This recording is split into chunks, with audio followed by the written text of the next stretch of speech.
है। एक आम के बाग में दो चुड़ैलें जिसका नाम रज्जो और सोना होता है, एक आम के पेड़ पर बैठी बातें कर रही होती हैं और रज्जो किसी भूखे बच्चे की तरह आम खाने में लगी होती है। उसे देखकर सोना कहती है, अरे रज्जो, तू आम कैसे खा रही, जैसे जन्मों से तुझे कभी आम नहीं मिला हो।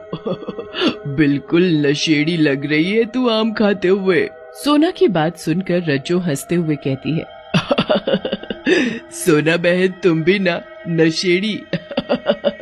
अरे आम है ही ऐसी चीज, तुम्हें पता है ये फलों का राजा है और सिर्फ इसके लिए तो मैं किसी की जान भी ले लूं। और सिर्फ पके ही नहीं, मैं तो कच्चे आम भी खा सकती हूँ, और मैं कहती भी थी पहले।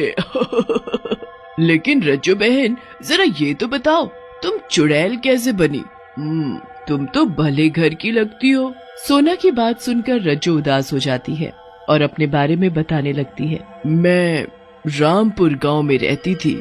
मुझे आम खाने का बहुत शौक था। मैं आम खाए बिना नहीं रह पाती थी। मेरी इस आदत से मेरे घर वाले भी परेशान रहा करते थे। एक साल गांव में भयंकर सूखा पड़ा और गांव में कहीं भी आम नहीं उगे थे, सिवाय एक आदमी भीमा के।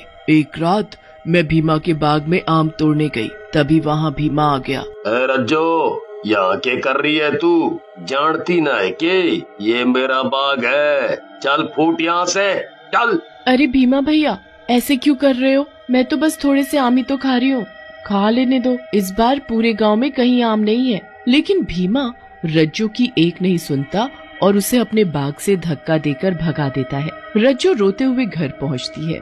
घर पर उसके गरीब पिता रामलाल रज्जो से पूछते हैं। रज्जो रामलाल को भीमा के साथ हुई सारी बात बताती है, जिसे सुनकर रामलाल बोलते हैं, बेटी, तुझे वहाँ नहीं जाना चाहिए था। भीमा बहुत ही बदमाश किस्म का और बहुत पैसे वाला है। सारा गांव उससे डरता है। लेकिन तेरी भी गलती क्या है? मैं ही इतना गरीब हूँ जो तुझे आम भी खरीद कर नहीं दे पाता।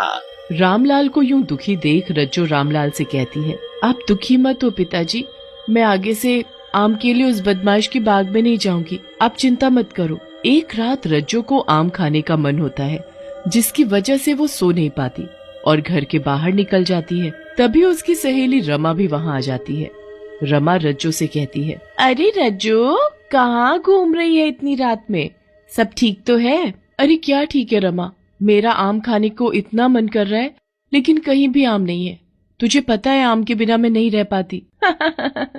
बस इतनी सी बात। अरे ये भी कोई बात हुई? उस भीमा के बाग में आम ही आम है, चल वहीं चलकर खाते हैं। भीमा का नाम सुनते ही रज्जो घबरा जाती है और रमा से बोलती है, ना बाबा ना, मैं नहीं जाऊंगी, वो मार डालेगा मुझे, पहले भी धमका चुका है वो। तू भी ना कितनी डरपोक है। अरे आज ही मैंने उसे शहर जाते हुए देखा था, वो नहीं है गाँव में। चल चलते हैं और खूब भरपेट आम खाएंगे। फिर रमा और रज्जो भीमा के बाग में जाकर आम तोड़कर खाने लगते हैं। रज्जो आम खाकर बहुत खुश हो जाती है। अरे वाह, मैंने एक से बढ़कर एक आम खाए, लेकिन इन आमों का तो कोई मुकाबला ही नहीं है। वाह, बहुत ही बढ़िया है ये तो। फिर रज्जो और रमा जब भी भीमा गांव के बाहर जाता, चोरी से भीमा के बाग में जाती और खूब आम खाती। एक दिन भीमा को अपने बाग में आम कम होने का शक होता है। फिर एक दिन भीमा घर से शहर जाने के लिए निकलता है, लेकिन शहर न जाकर अपने बाग में जाकर छुप जाता है। उधर रात में रमा और रज्जो बाग में आती हैं। आज भी वो भीमा शहर गया है, आज फिर आम खाएंगे। सही कह रही हो रमा बहन, अगर भीमा के बाग में आम ना होते तो मैं इस बार बिना आम के ही रह जाती। फिर रमा और रज्जो आम तोड़ने लगती हैं, लेकिन तभी वहाँ भीमा आ जाता है। भीमा को देख रमा वहाँ से भाग जाती है। भीमा रज्जो को पकड़ लेता है और गुस्से में बोलता है, ओ, तो तू है वो जो मेरे आम रोज खा जाती है। तुझे तो मैंने पहले भी रोका था ना। ऐसा कहकर भीमा रमा को मारने लगता है। मुझे मत मारो, मैंने सिर्फ आम ही तो खाए हैं, मत मारो। लेकिन भीमा गुस्से में रज्जो को मारता जाता है। थोड़ी देर में रज्जो भीमा की मार से मर जाती है। फिर भीमा रज्जो की लाश के टुकड़े टुकड़े करके जंगल में एक पेड़ के नीचे गाड़ देता है। उधर रमा भी भीमा के डर से किसी को कुछ उधर रज्जो